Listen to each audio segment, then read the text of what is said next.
Hello everyone, 2026 or HSLC result দিছে আৰু মই মোৰ ষ্টুডেন্ট কেইটাৰ সায়েন্সৰ মাৰ্কস কৈ দিছো স্মাৰ্ট এডুকেশনৰ একদম হাইয়েস্ট পাইছে সাদিকাই সায়েন্সত 99 কংগ্ৰেচুলেচন আৰু প্ৰত্যেককে কংগ্ৰেচুলেচন বাৰু তাৰপিছত নেক্সট ডুৱেল 98 তাবাসুম 95 আৰমান আল জেৰিদ 94 চিন্ময় 94 নেক্সট তাসিন 94 আনিক 93 Arman 93 Rohit 92 Gyandeep Baishya 91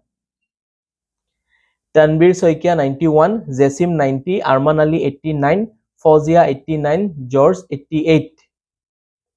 Next, Nihal 88, Saitamzin 88, Shritiman 87, Asif Kamran 86, Jerin 86. Kamrus 86, Sani Deka 86, Javid 85, Zunaira 85, Aniket Shaha 84. Dikshit 82, Devajit 80, Nasrun 80, Atik Mujahid 78, Farnas 78. Christy Sikha 78, Tasnia 78, Jafrin 78, Farmida 77, Virginia 77, Atif 76, Kostov 76, Nikasio 76, then Tanvir Rehman 76, Chiti Moi 75, Nosin Yasmin 75, Srishti Saha 75, Semi Akhtara 74, Shreya Shivam 74,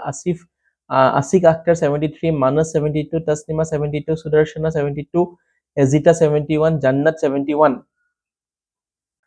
Junaid Wasbir 71, Kuhil 71, Saista 71, Jinnat Abbasi 71, Srishti Marak 70, Kapil 70, Pranami 70, Junaid Ahmed 69, Maria Kiptis 69, Wasbir Aziz 69. Loni 67, Monalisha 66, Neha 65, Nersin 65, Tamanna 64, Afsana 60, Ayan 60, Mehzabin Rabbani 58, Parinita Borua 58. এটোৱে আছিল আমাৰ result সবে যিমানখিনি কষ্ট কৰিছা সেই ওপৰত result পাইছা কেজনমান ষ্টুডেন্টৰ ওপৰত মোৰ অলপ বেছি আশা আছিল 5-6 জন মানৰ ওপৰত তোমালোকে আশা কৰা মতে নহল বাৰু মোৰ অলপ বেয়া লাগিছে হেতু 5-6 জন বুলি নহয় অলপ বেছিয়ে হ'ব 8 জন মান ষ্টুডেন্টৰ ওপৰত আশা কৰিছিলো মই চালো কি কৰিছা নাজানো বাৰু যি নহওক ময়ো বাৰু এডজাস্ট হলো তুমি এডজাস্ট হোৱা যাতে নেক্সট লেভেল এক্সামটো যোনটো হ'ব তোমালোকৰ ক্লাস 12 তাতে ভাল কৰিবা এটো এটা ফাৰ্স্ট এক্সাম আছিল বুলি কোনো ইস্যু নাই বাৰু তথাপি নেক্সটত আৰম্ভণিৰ পৰা চেষ্টা কৰিবা কোনবাই হয়তো পৰীক্ষাৰ আগত হুৰমুৰ কৰি চেষ্টা কৰিছিলা খুব জলদি হেতু নকৰিবা আৰু ষ্টাৰ্টিংৰ পৰা সব কাম কৰিবা আৰু নেক্সট বেছি ভাল হ'ব ঠিক আছে ওকে থ্যাংক ইউ